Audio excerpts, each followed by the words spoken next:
Hello everyone, how are we? Very well. Everyone's pretty keen for the cars tonight, so we've got a little presentation just to keep a format of each meeting, keep it on track, and then we'll try and get through what I want to say, and then we'll get the owners up and they can have a chat about the cars. So as per normal, toilets down there, fire exit just there.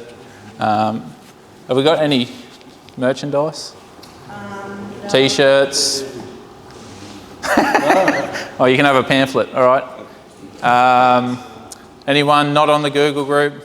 Gets said every time, so. Okay, new person? Yep. Okay, we have a Google group that you can give your email address to Les, and you can get notifications on your email about stuff we do. Okay, all right, that's it. So each meeting, what I want to cover off on is stuff that's happening around, just interesting stuff. Also, like new EVs or what dates they're coming out and that type of stuff, and also about charging. So I had a meeting with Les, Simone and Graham, and we had a chat about you know, what things we can do, make it better, and these are just some of the ideas I had. So we'll give this a go, see if it works. Can I ask questions there? I went down to Ferry the other day, electric car. So when I look at the Caligara thing, Yeah, the bus. they told me it's not at Caligara, it's at Lamb, which is right. I'm pretty sure it's on Carragara. I thought it was at Caligara, but Did you go to I Lamb? didn't go because I couldn't get in. Because I couldn't get the bill in. Oh yeah. So I was going to go and have a look at it. I had arrived at the King Cleveland, of course. Well, I'll be. And much more sensible on Lamb Island. Well, Carragara is quite long, right? It's like 3 kilometres long or something. So I think it just does a loop. It's a kilometre long. Not worth bothering about. All right. Never have some. So I'll take you over there, mate, and I'll jump on there, and you can walk and meet me at the other end. All right. Yeah. So we'll just flick to the next. I've got some pictures. So that's what it looks like. I haven't been in it, but I'll take a trip over there and report back. Pretty slow. I believe it does stop for people that jump out in front of it, so I'm keen to test that as well. So,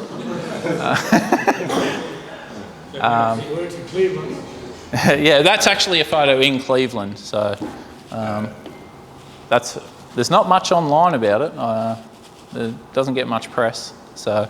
It was at Springfield as well for a little while. And they have ones in other places in Australia. Yeah. I don't know. Maybe they're expensive. I'm not sure. I'll try and find out that info. What's next? So the charger at Warwick opened a few weeks ago. Gratuitous video of JDEV charging there. So it's got the standard 50 kilowatt, and I think that's a 22 kilowatt dual plug, but even on the opening day that wasn't available, it was locked somehow. So, but what's important about the Warwick charger is that you can get into New South Wales like the New England highway chargers. It's actually quite a good loop in there. If you've got 200 plus kilometres range, you can get from here to Warwick and then down. I think the best loop is actually probably then into Newcastle. I don't think they've finished all of the network, NRMA network in New South Wales. So you kind of have to go down New England and then into Newcastle and then back down that way. Which way did you go? The I3 will be able to be on the I don't know if it's going down, she lives in there. Yeah. Which way did you go there though? On the highway, but I had to make a detour to get to the Cape Byron. Yeah. It's in the library, which is about 15k off the highway. So Yeah. Well, they built. Yeah, well, they built one at the farm now. So there's. New South Wales, a lot of them have still got Type 1. Yeah, they do in Byron actually, yeah. So that's Warwick. What's next? A couple of 7 kilowatt, I believe. Bring your own plug, Type 2, going in. This is a Charge Fox one.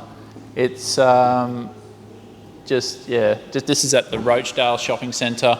I believe there might be one going in at Maruka. Don't quote me on that. That's just what I read online. But I suspect we'll probably see more of these. So they're just single phase GPOs, are they? On the front. Les? No, those. No, they're that's a Type 2 socket. Okay. Type 2. Yeah, it's a socket. 32 amp, would it be? Yeah, but it's only got one phase. Single phase, Well, 32 amp. Depends on. It's about 7 kilowatt anyway, Yeah. so something like that. I stole that photo, so I haven't actually checked it out myself. So, all right. More excitingly, this is the EV charger going in at the Glasshouse Mountains. This is a recent photo, only like a couple of days old, actually. So, these are. Can you flick to the next picture? These are dual CCS2 and charter mode plugged 350 kilowatt tritium chargers. Okay, so this is the first one that's getting installed in Queensland. As I said, it's at the Glasshouse Mountain, so it's actually quite convenient, spaced between, say, Toombul and Koroi. It's actually good if you ever want to go up to the Sunshine Coast now. So these tritium chargers? Yep. There's a little tritium. Yeah, that's just off the highway? It's on the southbound side of the highway. Okay, so there's actually a Macca's, a Hungry Jack's, a pie shop, coffee. There's plenty of things there for you to stop in and charge for. So they're putting in 2 of these, and they're putting in 2 50 kilowatt as well. So. No. Oh, what are you doing? It's just 2 350 kilowatt units, and eventually there'll be 6 350 kilowatt units. 6 350s, okay. Awesome. Are they going to put one on the other side No, of the highway as well? The installer said there was 50 kilowatts going in, so I hope he knows that now. Yeah. Just to talk about how it operates. So with EV networks will have their own app to use this for RFID cards. Yeah, I did ask about the RFID, and that initially when I was using the Charge Fox charger, I just used the app, but RFID is so simple. You just essentially plug in, tap, you're good to go. So. Is there a reason why they don't just put a credit card thing so you can just pay by credit card? It seems like everybody wants you to have an app or there. It's really expensive. Sorry? It's really expensive. Yeah. Yeah, so in consultation with jet charge people, they've said to me that they would not want that to be mandated or to be something that they want to happen. It's starting to happen in the US, and what you're going to find is any pole that is either a low kilowatt provider, charger, that then has to have a reader on it, like a payway phone reader, it's going to be too expensive to run. Shut them down. So to do that, we'll end up with less charges. So Yeah, you can imagine there's fees involved in that extra service, so therefore they can't keep the standard price. I actually assume that you go to the petrol station or shop and you pay $5 with a credit card, so I kind of assumed that it was cheaper. $5? Wow. Yeah, you can actually. What petrol station are you going to? You go to MacDonald's and you can buy a software on your credit card. Yeah. Sure, and they're losing money on that. Most of these transactions are going to be what? Sub $10, maybe even a couple of bucks. I've charged the Kona 83% of its charge, and it was only $24, so it's not going to be a high value charge transaction. How much does it cost per kilowatt hour? That's not released yet, but competitors are 40 cents a kilowatt hour. So the electric superhighway's 45, well, it came on for 2 weeks, I think it was 45 cents. So, I'll keep you updated on that stuff anyway. What's next, Les? Latest EVs. So this is the sort of other stuff I thought you might want to know about.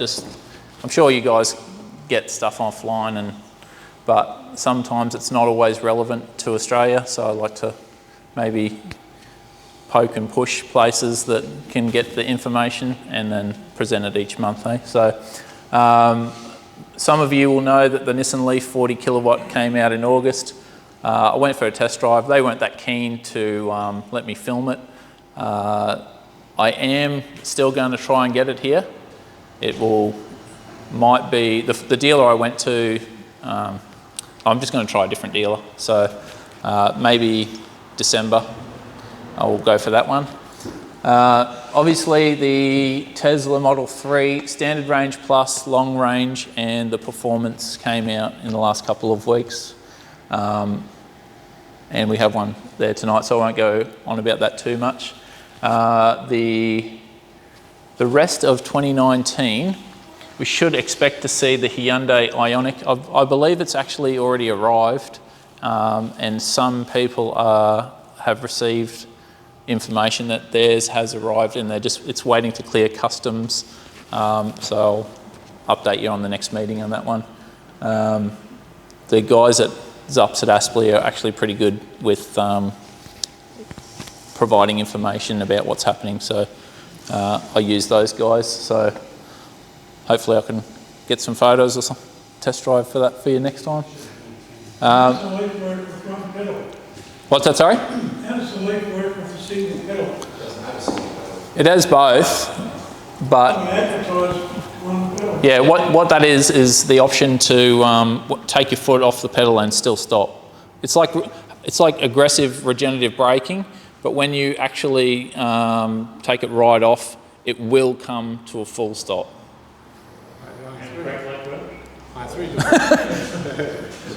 I wasn't looking at the brake light, I was just worried about driving it. But does it actually put the brakes so if you're in a slide downhill, when you comes to a stop, does it put the brakes and it holds it there? Or? To be honest, when you test drive, I'll give you my experience of test driving the Leaf, right? They're a bit skittish, about giving you a good test drive. Even when I test drove the Kona the first time, right? For insurance purposes, you have to follow a loop because that's what they have organised with their insurance. Maybe not Tesla. No, I drove a Nissan at Aspley. Yeah. And they went, and we were three up in the car, and the guy came with us and said, "Drive where you want." So they weren't like that. They weren't like that at the one I went to. But I kind of felt like I might have even been the first person asking about it. So, maybe that's different now. But yeah, you take your foot off. But in my experience, going from an EV to another EV is just not the same. Doesn't have the same effect on you as going from a nice car to an EV. Okay, because it's just obviously you're experiencing two different ways of driving, and like a petrol or a diesel doesn't have the regenerative braking. Like my Kona already had severe, like you can set it to severe level 3 regenerative braking. So I was just thinking, oh, this is just like driving the Kona. It's really no difference. So, but they're pushing, this is the E-pedal, you know what I mean? So, the Kona, can't you pull the left paddle and hold it and it'll you can come to the stop holding the flappy paddles, yeah. quite a lot of E-pedal anyway. It is, yeah. It's actually pretty good how much you don't have to use the pedals at all in modern cars now. So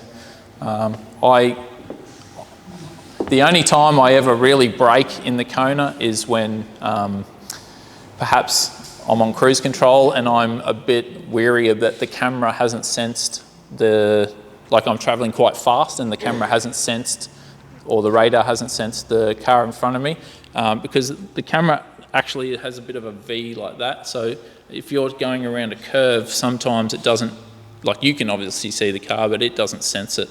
So I've got a little HUD and you can see the symbol of if it detects a car or not. So I've started to rely on that, and it can pull you up quite strong when you're, when you got to sort of get a trust relationship with it, though, is the way I would put it. Is there an adjustment that distance varies with speed in the car in front before it will brake, or can you set? There is on the.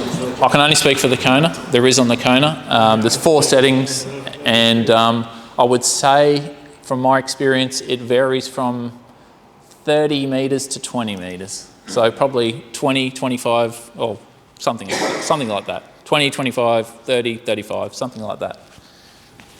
To me, it's probably could be a bit. I would probably drive a bit closer to the person in front of me, mostly because I wouldn't want someone to pull in, because then the cruise control, the adaptive cruise control slows you down, right? So it does sense it, but it's still safe. Like you should be paying attention anyway. To estimate the distance that you're currently adhered to with that system, let's say 100k. How many cars in the car front is that setting? It would be, I would say it's at least 30. So it probably does take into account speed. Yeah. Maybe something I need to test. Maybe it's a bit more than, I don't know, when you're travelling at 100 and it's just on cruise, like it's a safe distance. You're not right up their arse and you're not miles behind, so it's a safe distance. In terms of cruise control on the I3, you don't have to bother with it will pull you right up. Yeah. About 1.5 metres. Yeah. It doesn't matter what speed you do it, it's a relative speed. Yeah. Yeah. Depends on your absolute speed, it makes you Yeah. change speed. Yeah. So there's also the Mercedes Benz EQC for anyone who can afford one of those. I don't know how much they're going to be, but I think there'll be Model X at least. yeah, I would expect maybe for the next one I'll get you a price, but that's between now and December-ish. So just quickly, I'll go through these because this is really only some of this is a little bit of speculation down here, but early 2020 we're expecting to see the MG. That's already out in England. If you want to watch a review of that online. It's essentially a cheaper version of the Kona. Pretty similar really, but I think it has a smaller battery and it's just a bit cheaper. Cheaper in build quality, I mean, not just cheaper in price.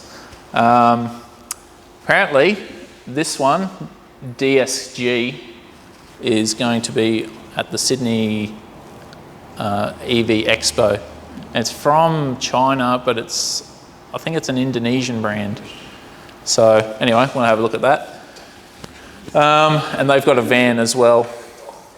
And next year, we're going to have the Mini, an Audi e-tron, the Volvo Polestar 2 I saw was potentially coming, and the Porsche Taycan if you've got 300k or plus to spend on an EV. The latest news I had on that I've seen is that the Kia e-Niro, which is the sister car of the Kona, is canned. It was meant to come or get released at the Australian Open in January, but that's been cancelled because they can't really keep up with supply worldwide, and Australia's not on their top of their agenda to keep supply up to. So hopefully that we see that by the middle of next year, because it's still a pretty good car. It's actually a more roomy Kona, so I think quite a lot of people enjoy that car. Upcoming events, obviously in 10 days we have the Sydney EV Expo. Is anyone actually going from here other than Graham and Simone going? Went on a truck today. I'm driving down. Anyone else? No?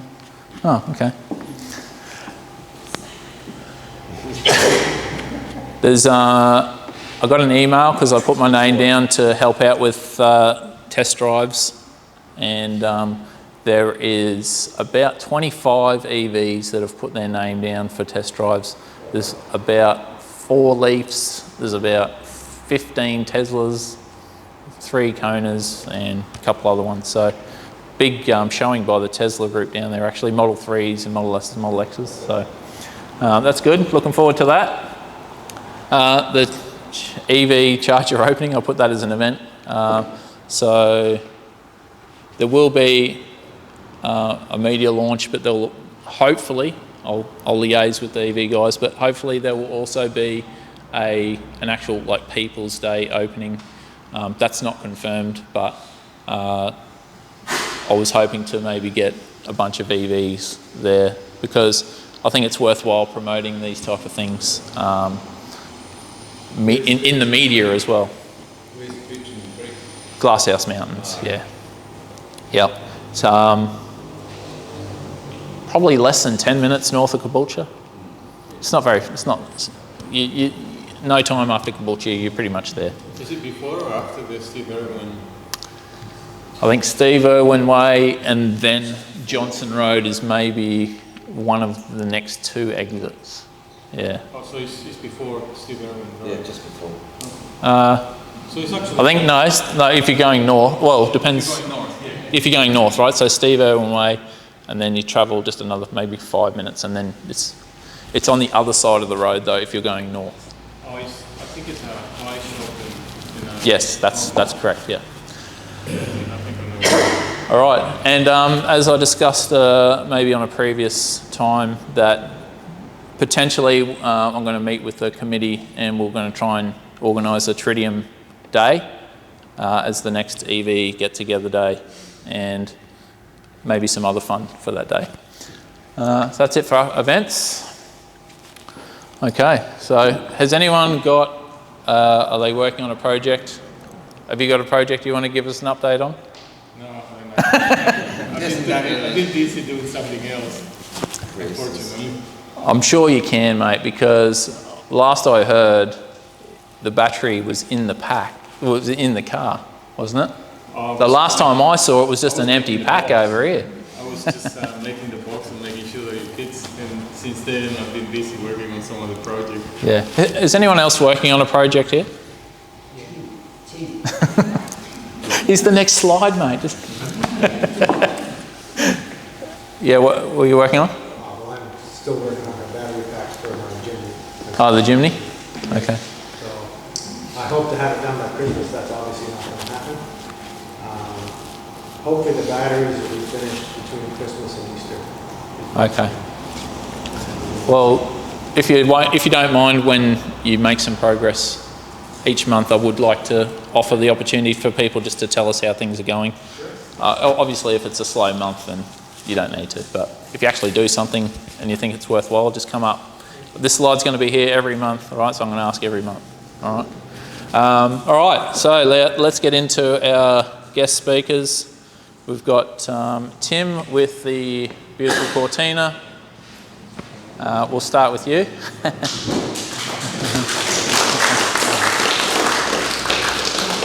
Speak into the mic. Right. It's just for the video. Right, okay. Hi everyone.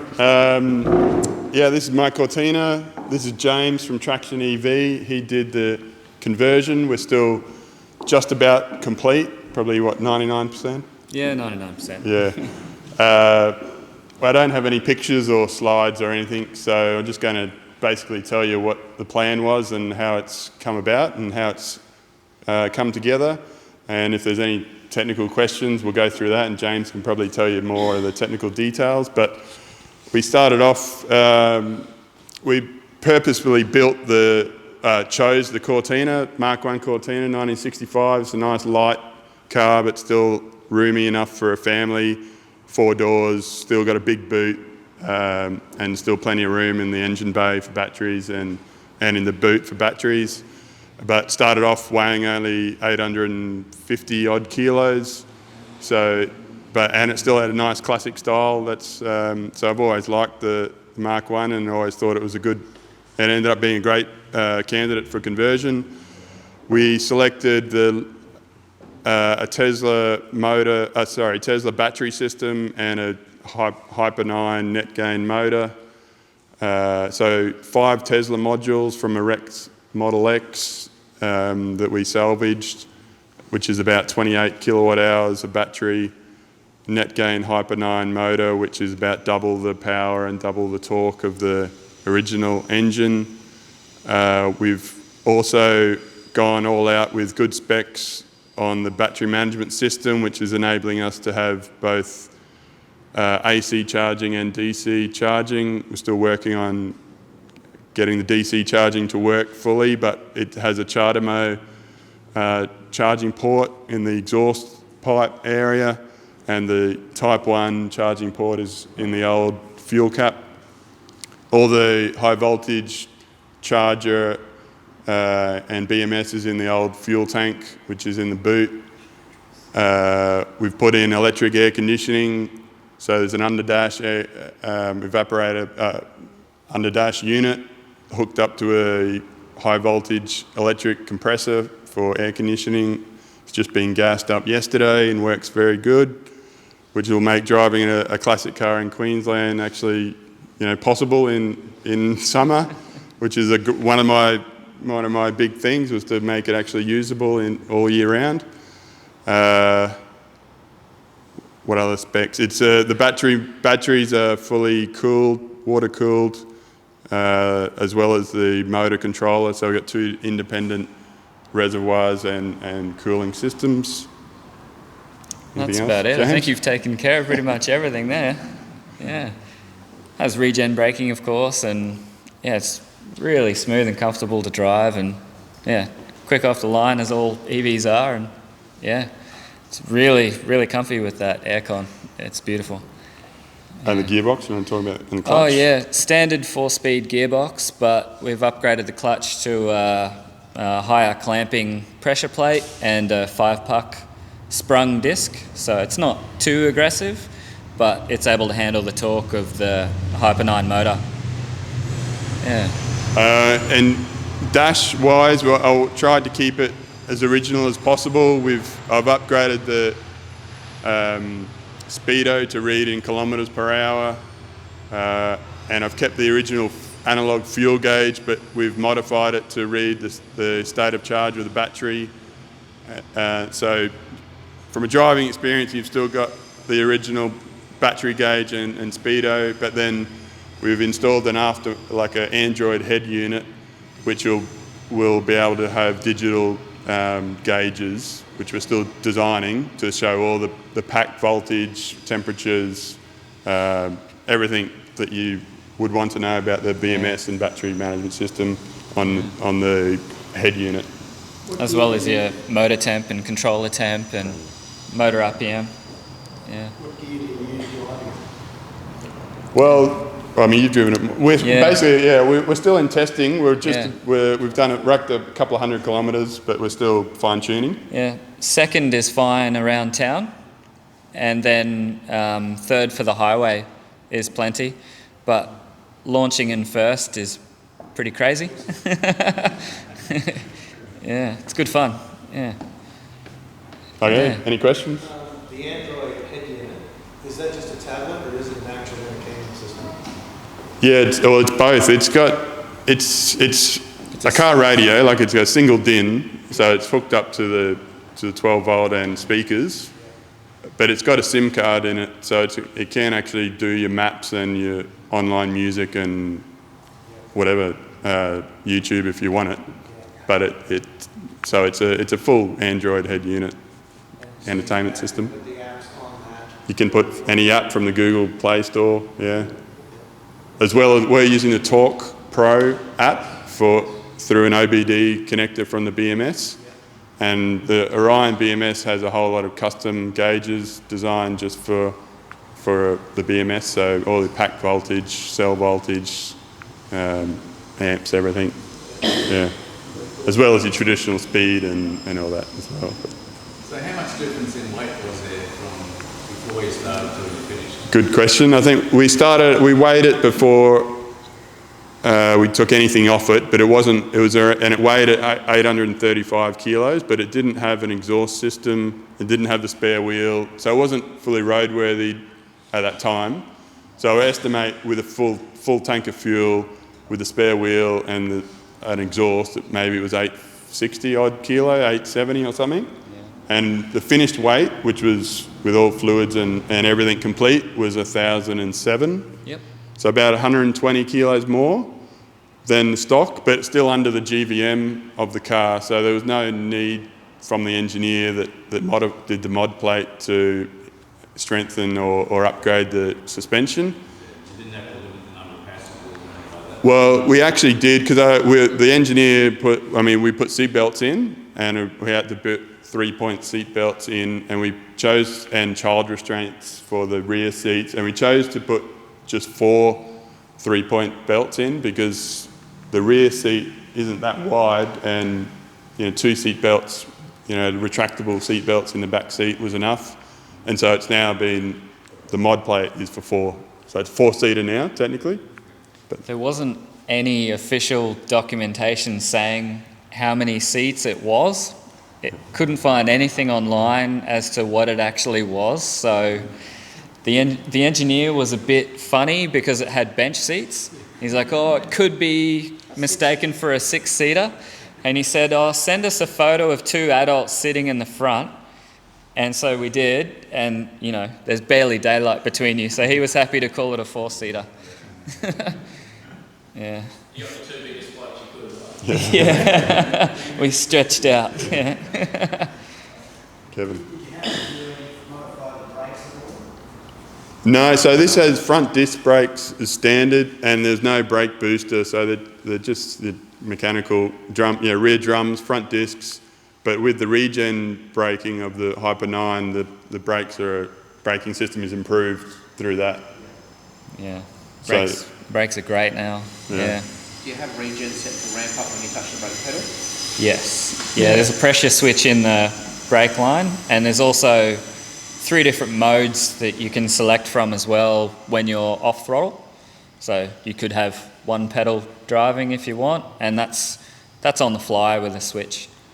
Yeah, so I've driven it and on coasting mode, no regen, and when you touch the brakes then the regen starts, and then the mechanical brakes kick in just to bring it to a stop. But when you flick on the regen, we've got 0, low and high. Even on the low, you can be driving, take your foot off all pedals, flick it to the regen on, and it'll bring it to a halt. It's pretty strong. Fully adjustable too. If you want more or less in those settings, you can program that as much as you want. Yeah. So those controls are on the steering stalk or on the dash? Toggle switch on the dash. Yeah, just to the left, you can see it there. And it's also where you can flick between forward, reverse and neutral, just to the left of the steering wheel. Yeah. So you can just leave it in a forward gear and just flick a switch for reverse. What happens if you put the reverse switch as you're travelling at 100k down the highway? Won't let you do it. Yeah. It's a two-step process to get into reverse. Yeah, even if you did that, it wouldn't throw it into reverse. Yeah. Yeah. The 2 coolant reservoirs, are they an aftermarket item or? Yeah. They are, because I think it was really cool. Yeah, they're just high-end PC cooling systems for like really high-end computers, like gaming computers or video editing. Yeah. And they're all hiding in where the original radiator was. So there's actually 3 radiators there. There's a radiator for the air conditioning system, which is the big one in the middle. And then on either side of that, just in the front, there's the 2 radiator systems for the 2 coolant systems. Is your air conditioning system on the reverse cycle, is that heating as well as cooling or not? That was a desired plan. We did want to do that, but we left that out for now. So how do you pass the engineering for defrost and heating? You can still defrost with aircon because you're drying, so engineer was happy with that. Oh, okay. Yeah. What's the weight ratio? Did you guys work on that? Yeah, it's actually better. So it was slightly biased to the front from factory. I forget what the percentage was. I think 55, 45, roughly. Yeah, and right now it's bang on 50-50. Yeah, it's pretty cool. Any other questions? What are you taking to do that? And what's the range? Oh, the range. Yeah, good question. We're still The best question. we're still testing things, so we haven't done a full 50 Ks? range test because we're still playing with our gauges. But we think it'll be at least 150 because we did 100 kilometres and it did about 2/3 of the battery, and that was at highway speeds. Yeah. So at 60 kilometres an hour, it'll probably get a lot more than 150. Yeah. You get close to 200 if you're hypermiling around town. Yeah. Maybe hypermiling, yeah. Maybe. Is it rude to ask what the total conversion cost? Still haven't done all the final figures yet, but yeah, there's some high spec gear there. It's not cheap, but I mean, James has a theory that if you were to do a performance engine swap, for double the performance plus a few years of petrol and maintenance, it's probably not too much more than that. But yeah, you're talking.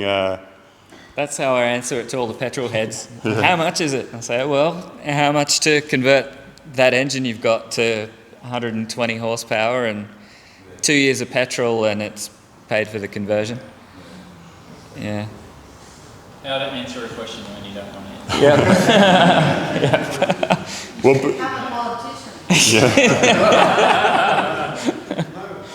What was the Hyper-9 worth? They retail for 6,700 With a controller? with the controller, pedal, your high voltage contactor, your harness, a few other little bits and pieces. Yeah. Yeah. Yep. Yeah. Top speed. We haven't got it What up do to you the dare? top speed yet. Still testing. I've got the same. I've got the same system in a Beetle, and I got it to half RPM, so about 4,000 RPM. It revs out to 8,000 RPM. So I still had another 4,000 RPM to go in third gear, and I was cruising at 130 Ks. So on a test track. No, not in this one. Oh, No, test track. yeah, this was in the Beetle, but on paper, you do like a gear ratio calculator with your RPM, the wheel diameter. It says it'd do 260, but with the wind resistance and the aerodynamics of these things, I doubt it would do more than 200.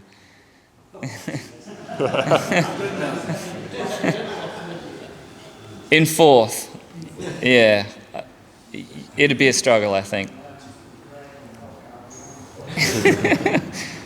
But you'd be using so much juice by then, like your battery would just be going. Yeah. You'd be watching the gauge go down so quickly. Yeah. So Yeah, you'd only be able to do it on a track or something. that's right. Yeah, lakeside. So, any other questions? All right, these guys are still here, so if you do have anything or think of anything, nice John. clap for these guys. Thank you very much. And next we're going from old school to brand new. We've got Nathan with the Tesla Model 3 Standard Range Plus. Is that right? Yeah, Standard Range Plus. Yeah, that's right. There you go. Hey, does this thing work? I don't even think it's working. It's just for the video. Oh, it's for that. Right. Oh, I thought it was for this. Hi, everybody. My name's Nathan. Some of you may have seen me before in context of my previous role. Nearly 12 months ago now, I used to be the store manager at Tesla here in Brisbane, and from the launch of the store here at Fortitude Valley through to about November, December last year, I was the store manager there, and then Bodhi's taken it on since, so some of you might know Bodhi, and great set of people. So I no longer have any interest in, although I'm a small shareholder, in Tesla. I am an owner. So I took possession of my Model 3 about 3 weeks ago now, and it's done about 700 Ks. And it's nowhere near as cool as that. Like, I think that... my first car was a Mark II Escort, and so that's quite close. And I'm like, oh man, I'd love to do that to a Mark II Escort. But I'm just going to have to settle for a Model 3. So I actually got a chance to drive the Model 3 at the factory about nearly 2 years ago now, in January 2018, and I drove VIN number 164, and so it was a long-range launch vehicle in blue, just like this one. And at that point in time, I was like, that's it. There's no chance I can do anything else. It has to be a Model 3. So I was very lucky to be within the first, let's say, 200 deliveries here in Brisbane. And interestingly enough, somewhere, and they don't give out the numbers, but somewhere between 1,500 and 2,000 cars of this vehicle were delivered in Australia last month. That makes it somewhere in the top 5 of vehicles delivered in September. So they're pretty popular, right? That's more than Mazda 3s. That's way up there, right? So the concept that EVs are niche and shelf and, you know, weird, it's dead. That's gone. You know, this car, the Kona, the Ioniq, these are going to start to bring EVs into the mainstream very soon. And I don't believe that's just pent-up demand. There's 5,000 cars on boats. They're coming. It's going to be loads and loads and loads. I thought for this conversation, you guys are all EV aficionados, you're very knowledgeable. There's no point me taking you through the specs of the car. I'm not going to do that. I was going to say 5 minutes on my ownerships is so far, 3 weeks, 700 Ks, what I've done differently to it, what I've mucked around with, my hypermiling that I've been playing with in the last week, and then throw the floor over to questions because I'm pretty comfortable and knowledgeable about everything Tesla, everything Model 3, and we'll debate the rights and wrongs and whatever. So if they're okay with that, that's what I'll do. So yeah, about 700 Ks now. My wife drives it, I drive it. I drive it about 50 Ks a day. I have had a fantastic experience, no particular issues with it. The only, and very openly, the only thing I've had a challenge with is that the steering wheel isn't quite straight from new, and I'm having the alignment done next Tuesday. So the guys have been able to deal with that, and I'm just going to do an alignment at the factory, at the store, and just straighten the wheel up. I've chosen to do a couple of mods from the beginning. I'd like to do a lot more that I can't really get product. So you can see that it's the aero wheel, but it doesn't have the aero cap on it anymore. For $22 on Amazon, I bought the centre caps, which are nearly the same grey, and I think that makes the wheel look a lot better than the original hubcaps. I'm yet to do / not interested in doing the how much does it make a difference to your range and how much do you lose, because I don't care. I think it looks better, and I don't think it's going to be much more than a couple of percent. I reckon I can drive that couple of percent, which I'll talk about in hypermiling. I've also, you'll notice a little red spring at the gas strut on the boot.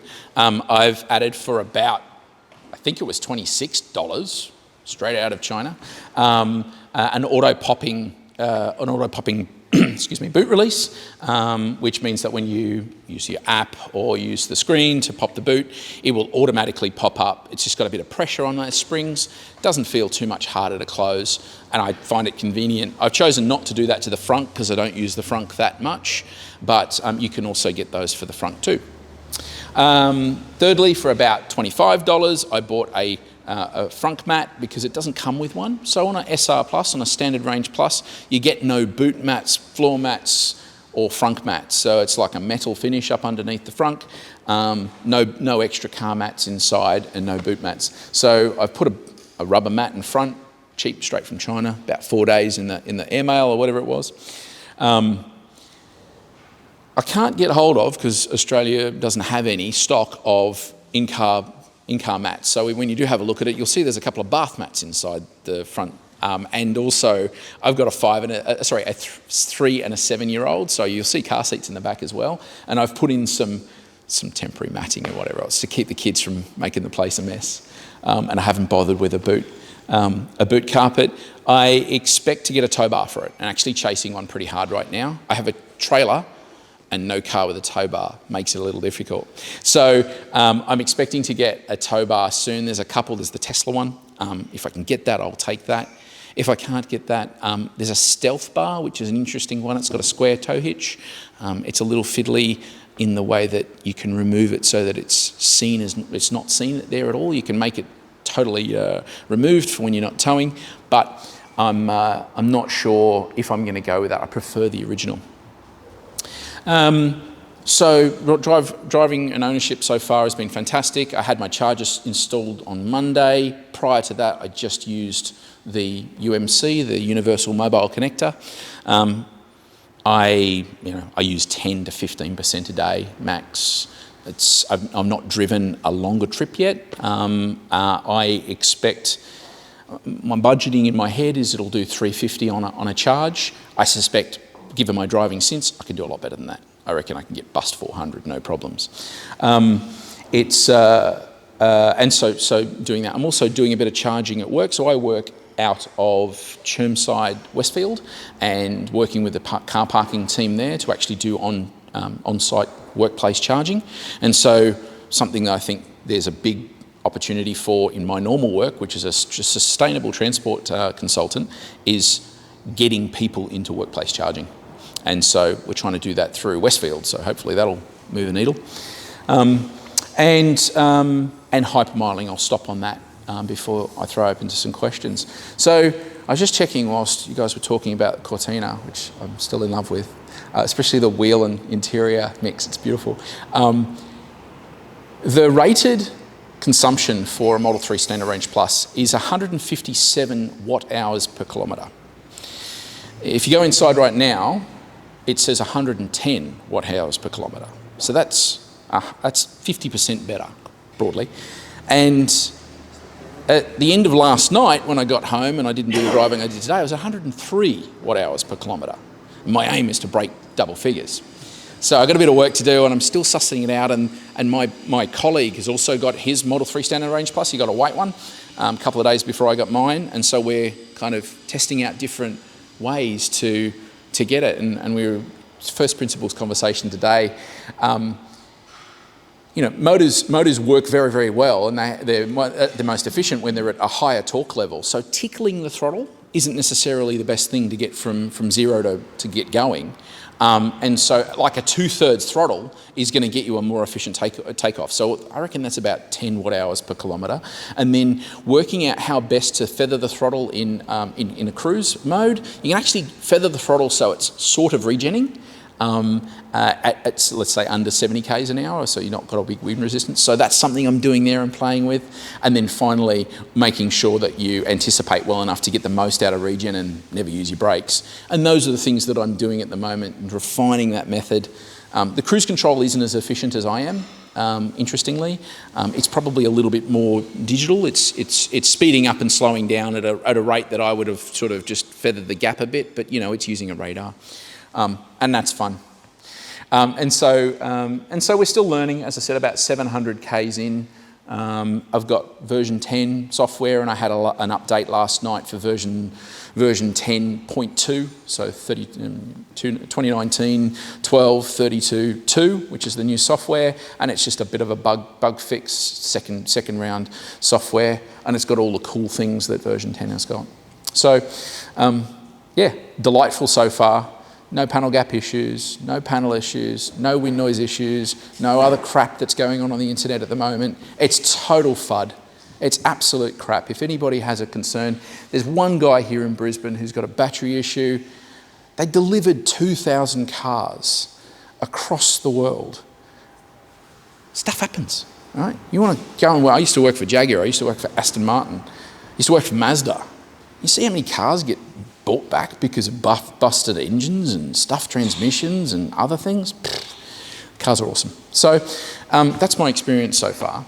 I'd love to address any questions you have. I'm pretty knowledgeable about this stuff. So, gentleman in the blue. Yeah, so there was rumour that Tesla were going to start charging for the data provided to vehicles. Is that happening here yet? So that is a thing. So there's the connectivity, SIM card in the car, gives you data, you can stream music, you can stream other stuff, premium services. This car, SR Plus, does not have the premium connectivity. But as of V10, I now have streaming. I can sit here right now and I can go to a website with the browser. I can stream the karaoke, which is, you know, music. I can stream karaoke. My daughter loves it. She, every morning, get in the car, Dad, put Frozen on. So she sings Let It Go. So right now, after V10, it seems I have streaming. There's also a bit on the main screen that says how many gigabytes I've used of 50. My expectation as a customer is that soon they will give me the opportunity to buy a packet of data, which I will, and I can use the data instead of streaming from my phone. But one of the things I'm an Apple user and I'm an Apple Music user, so I just go, hey Siri, play Dire Straits. and it does it straight through the car. So I don't need Spotify because Apple Music is working fantastically well. Question? Do you want to actually? Oh, sorry. Do you want to actually go through some of the features, because maybe not everyone is up to? Well, I'm happy to if that's what people need, but we'll go through this one and we'll see about that. Have you used Smart Summon? I don't have Smart Summon. I don't have full self-drive on this car. I have chosen not to purchase that at this stage. I don't want to spend $8,000, $9,000, $10,000 on something that allows me to, in this case, in Australia, only drive the car forward and backwards 12 metres. There's no value for me there. In Australia, in time, one day, yes, it will happen. Australia doesn't have, only America has Smart Summon. Nowhere else in the world has it yet. I think it's 60 metres as well, isn't it? It probably is. That far. It's not super far. There's plenty of internet, YouTube idiots doing stupid things and putting it in silly places, and fine, do that with your car. I don't see the value. I'm not that lazy. Like, walk to your car and drive it. Every time the car's I'm not driving the car, I feel like I'm missing out because it's such a nice thing to drive. So, is there a feature that anybody, back to John's question, is there a feature that anybody would like me to talk a little bit about the usage? Sure. Yeah. Are you using air conditioning? I've chosen not to. The weather's really mild right now, and so those numbers are without aircon. And I've now done probably 150 Ks in this hypermile mode as I'm sort of refining it. I'll get to a point and I'll, take a snapshot of what that feels like, and then I'll do it with the aircon on. Maybe it's going to be 31 tomorrow. Might be tomorrow for the day I choose to do it. And I just see, does it add 10? Does it add 15? I don't know. It'll be interesting. Yeah.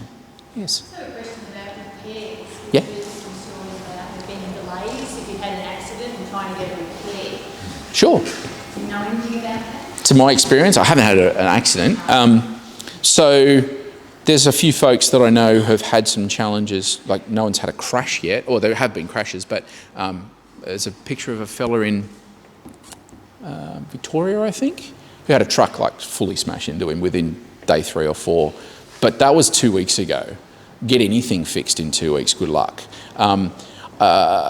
Parts will be the biggest challenge. There are, so Brisbane BMW Smash Repair is an authorised repairer for Tesla, and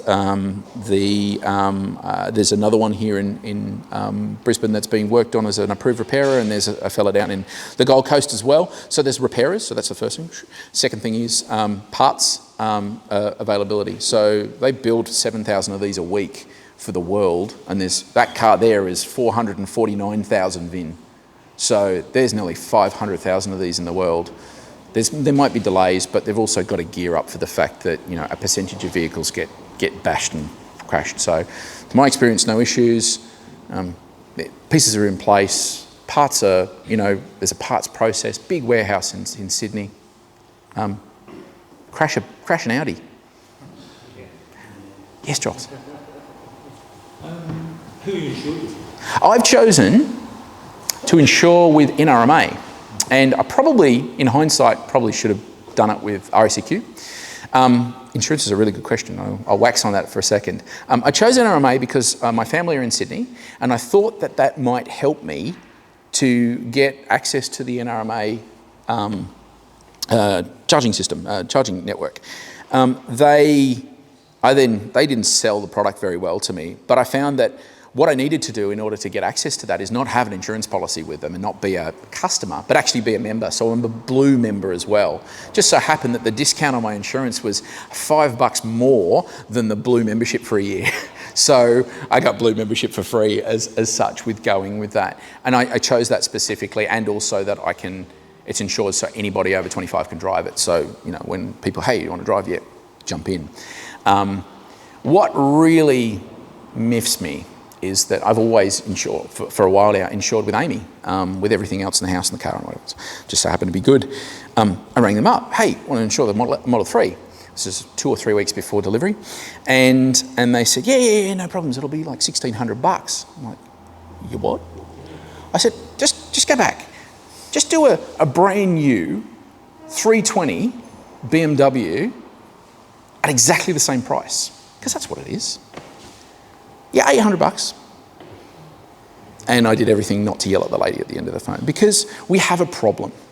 We have two problems. One, everybody's scared of EVs, whether it be corporate, whether it be the customers that I work with, which is councils and state governments and all sorts of people. They're all scared of the concept of EVs. And now we've got the insurance companies who don't know what to do with this as well. And it's a car, it's got 4 wheels, it's got less moving parts, and people, I believe, crash them less than they would any other car because it'll get you out of trouble. Yet it's double. That's ridiculous. So I didn't pay that much money, but I am paying more than I expect to. I think it should be in the $800 mark, and it's not, it's $1,200, right? So I'm also going to watch the market, because somebody out there is going to go, holy crap, this is the 3rd or 4th largest selling car this month. We want this business. Someone's going to bring up a good policy, and I'm going to go and get it when I can as well. So I think that's a really interesting, I'm glad you asked that question, because I didn't even think of that experience. Have you checked out Shannon's? I know they were Worse, $2,200. Wow. Yep. And insurance is one of those things. Everybody's different in terms of where you live, how old you are, whether or not you are left-handed or right-handed. There's all sorts of stupid things that go around insurance. But ridiculous. UE, $2,600. And I'm just like, just go away. Don't even talk to me anymore. There's a company called Huddle, which one of the Tesla owners here in Queensland, in Brisbane, said, oh, go with them. They're great. They're fantastic. And I rang the phone. We don't insure Teslas anymore. It's like, what did you do? What happened? Anyway, so people, there's this really, we've got fear and uncertainty and doubt around us all the time. No consistency. Random shit. Drop half of their insurance go from AEVA to Shannon's, but you've been quoted higher. What was the RACQ out of interest? About the same as NRMA. You're like within $50-60, and it was less. So I think about whatever. Yeah. It was my experiment. Because the Kona's the same price-ish. Well, pretty. The one I have is pretty much the same, and mine's 800. So there you go. So there's a car that's the same price. The problem I had was they didn't even have the EV on the system, so I'm pretty sure they were giving me like probably giving you a petrol number. On, the most expensive. Yes. The problem that's one company. Yes. Down Queensland summer. Yep. Your experience of Teslas and Class Roos. Yeah. What are you expecting? Oh, so first of all, in a Californian sun, it's exactly the same as a Queensland sun. I mean, like, seriously, they build them in California. And prior to my 700 kilometres in this, I've probably done about 20 or 30,000 Ks in Model S's and Model X's. So my experience in Queensland sun. So my experience is, I stopped wearing sunglasses in Teslas. So I drive the other car. My other car is a Skoda, and I have to wear sunglasses in it all the time because it's just it's too much. But in a Tesla, I don't know what it is about the tint or I don't know what it is, but I don't need to wear my sunglasses in full midday weekend sun because of whatever's going on.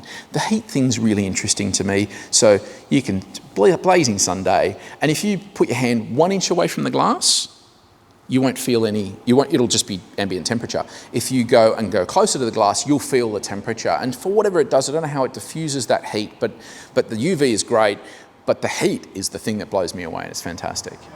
Yes? I've had Class Roos for 8 years in my car, and in the car it's cooler than other cars. Yeah, it's clever. Get in them, can't bring the hot sun. Doesn't seem to be a problem. It doesn't seem, there's something about the tint, there's a very clever tint, there's multi-layer tint.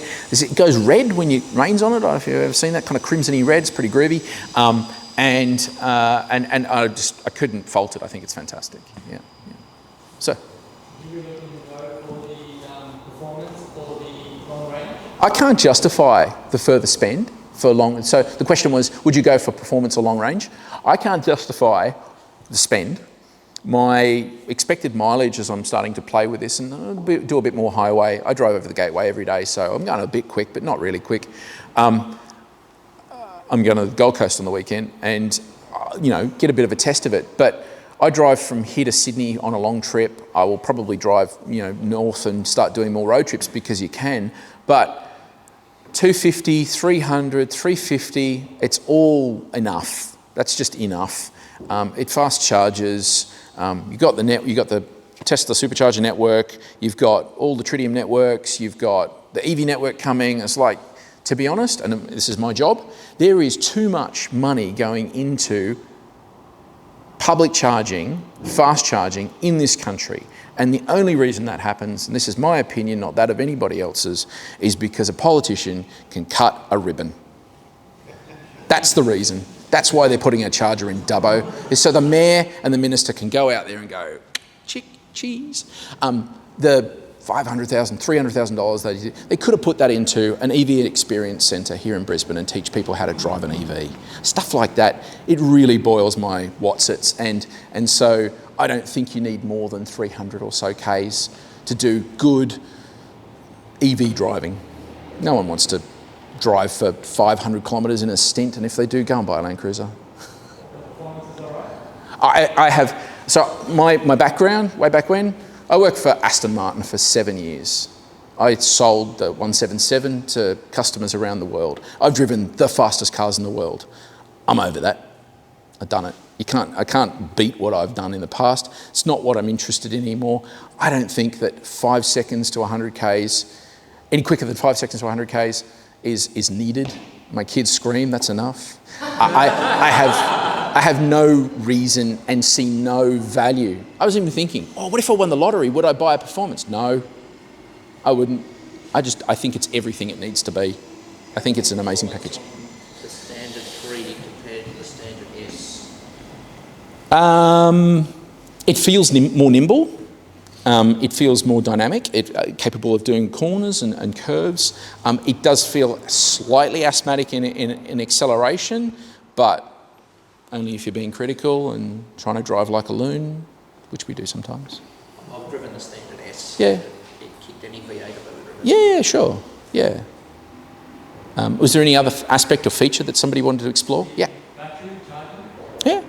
Someone said it's from between 20% to 80% to have like the longevity of the battery. Yeah, Agree to that? I've chosen, so there's some stories out there, and Bjorn Nylander is a big YouTuber on Teslas in Norway. And he started exploring the concept of setting your battery at 60% and to give John longevity, and as you're talking about. And the reality is, I use 15% a day. So I've chosen 70, and I really have locked it at 70 for the time I've owned it so far. And when I go on a trip, I'll wind it up and I'll work out how far I think I'm going to need to go. But I've been down to 25 and I've been up to, on 70 sort of, I picked it up at 80. I think there's something in that, and I'm sure all the battery geniuses in the room would see that there's space there. I think of a battery like a pressure vessel, and if you fill it up too much, you kind of expand it a bit. So, don't need my Coke bottle too full. Let's just sort of keep it at about 60, 70, 80, whatever that needs to be. Yeah. Hey Nathan, thanks very much for coming and sharing this. Pleasure. I supported a UQ parliamentary breakfast presentation to State Parliament this morning. And, so there's lots of good questions that I thought. In terms of reaching the other people on the other side. So one of the state opposition members got up and he told a story about him and his dad driving across the Simpson Desert in their Land Cruiser and with their 1,200 kilometres of range and all this sort of stuff. Yeah, good, yeah. And then he also went on to say, EV sales were less than 1%. Why should they believe people who say, because all our presentations were on the future is electric, the future is light mobility, all those. And then you had an LNP person stand up and say, here's coal. Yes, fantastic. Yeah. Yep. Basically. So how do you reach those people? What would you have said to those? Well, the science doesn't work, does it? So then we're in hearts and minds, right? So science doesn't work. Greta's proved to us that science doesn't work. It's a really interesting concept. As you mentioned, is bums on seats. I believe that experiencing bums on seats, getting out there, is one of the key elements. And that's why I would advocate for something like an EV Experience Centre. There's one in the UK. I went to it at Milton Keynes. It's actually run by BP ChargeMaster, which is it's the biggest charging network. It's the Charge Fox of the UK, although 1,000 times bigger. And they mostly fund it, but they've also got money from government and so on to co-fund that. And you can go and take a 7-day drive of a Leaf for 40 quid. You can have a car for 7 days for 40 quid, so, 80, 90 bucks. If that can't convince you to buy a car, then probably nothing's going to. So that's sort of one. And those people also work through all those simple questions. How far does it go? How much does it cost? Well, what do I save? Where do you charge? All those basic questions that Tesla staff do a lot of time with. You guys do a lot of time with when you're standing in front of a flag at an event. And so my belief is that education fixes all the electric vehicle challenges. And most of the barriers can be resolved with that education. Education, like anything, needs to have both sides interested. So, the provider of information, there's plenty of people in this room who are very interested providers of information, but the public need to be interested in that. And I heard something on EV News Daily. I listened to that and sponsor Martin on that. It's a great podcast if you hadn't heard of it. I think do you listen to that? EV News Daily. It's a UK guy who does fantastic podcasts, about 15 minutes. I listen to it every day as I drive to work. And he tells you everything that's gone on in the news about EVs in the last 24 hours. Get onto it. Anyway, a mob in England or America has started to work out a method to try and translate the cost savings. So I think it was America. It was the UK. It was pence per mile, or what was it, miles per pound, or something like that. Basically, working out, okay, if people aren't going to use their heads, and unless they're going to sit in the car and start to use their hearts, because damn, this is a nice car. Let's see if we can work on their wallets and start to help communicate the cost savings. I work with fleets a lot, and we spend a lot of time working on total cost of ownership. And the biggest challenge with total cost of ownership is depreciation, and depreciation is an unknown factor on these vehicles. Don't know how much that's going to be worth in 3 years' time. And the big leasing companies go, it's going to be worth nothing. On an Ioniq, lease plan have chosen to put about a 32% residual value on an Ioniq in 3 years' time. It's going to lose 68% of its value. Does anybody in this room believe that an electric vehicle will lose 68% of its value in 3 years?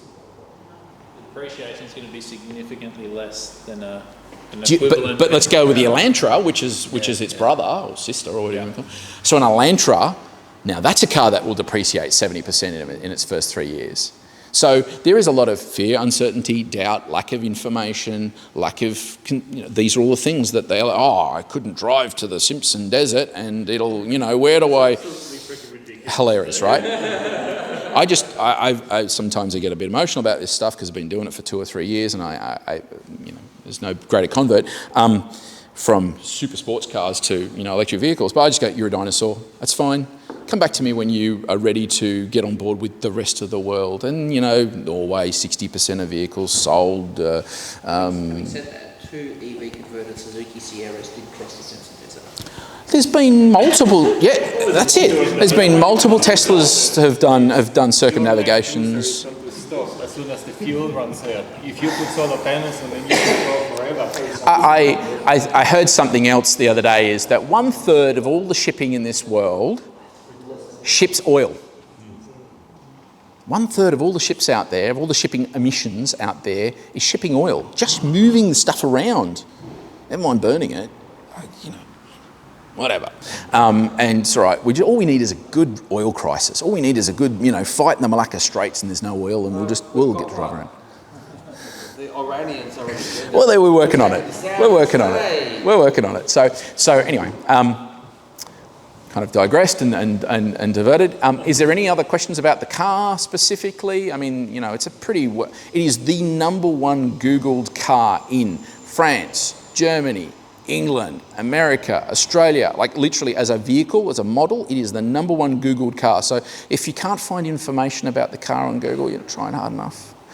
But I'm happy to explore any of the action, any of it.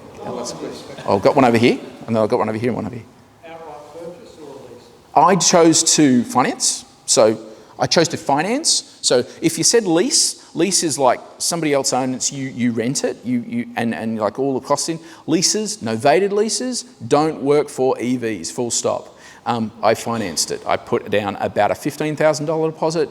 the purchase price of the vehicle was just over 70,000, 70,300 or something, and I pay about $640 a month.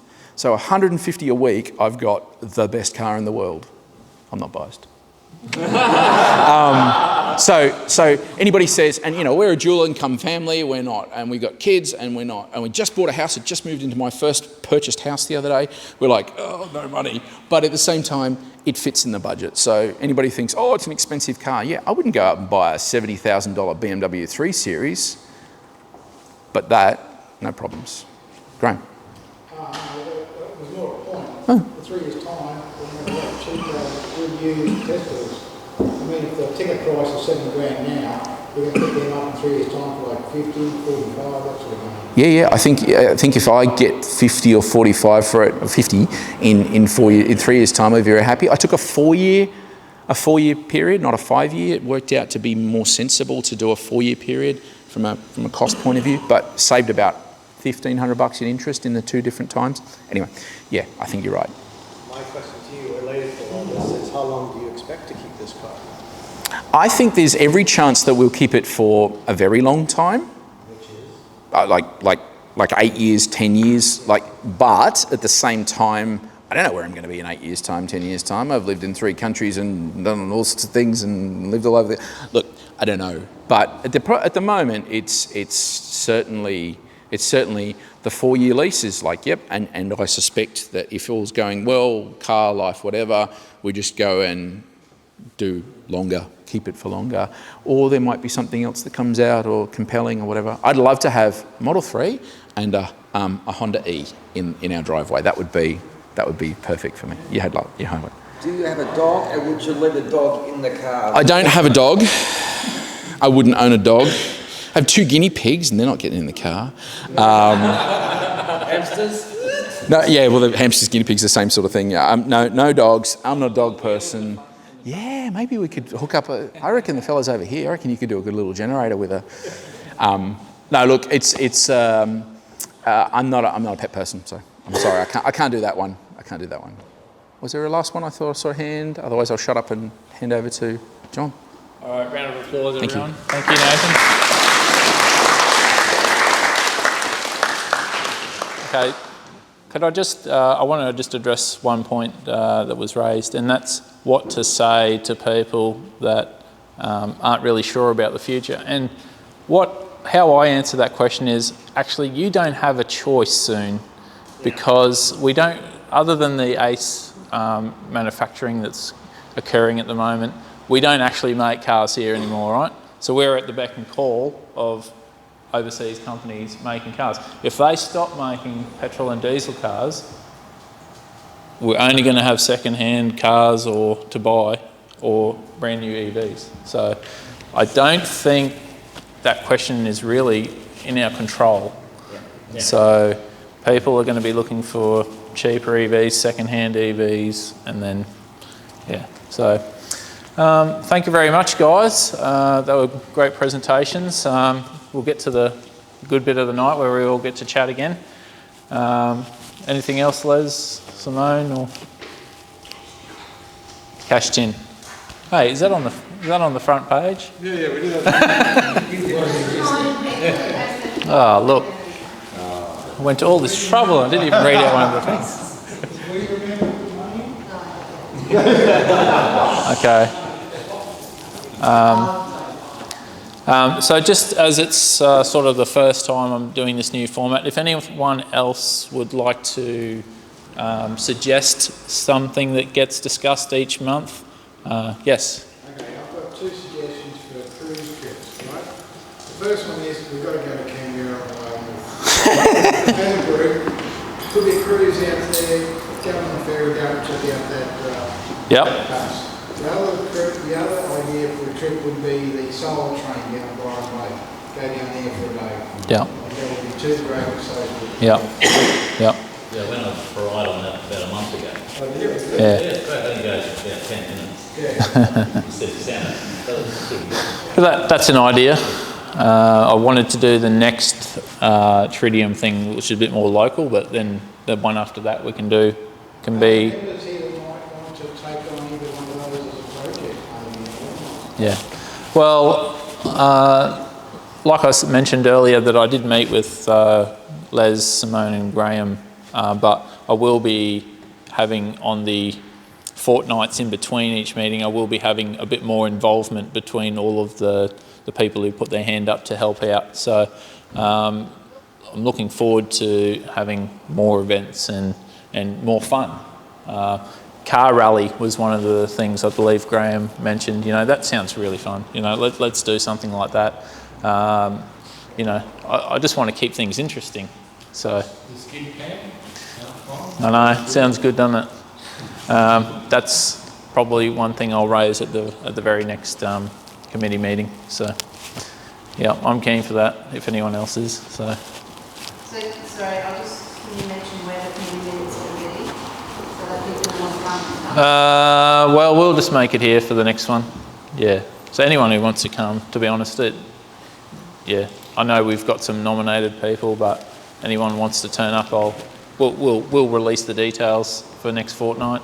If you ever got anything that is electric related, let me know. I'll put it in the monthly thing. I'm always looking for interesting things to discuss, so keep you guys, you know, up to date and interested. So let's go and ask some more, and touch and feel these cars a bit more, eh? And tea and coffee. Yep. All right. Thanks, everyone.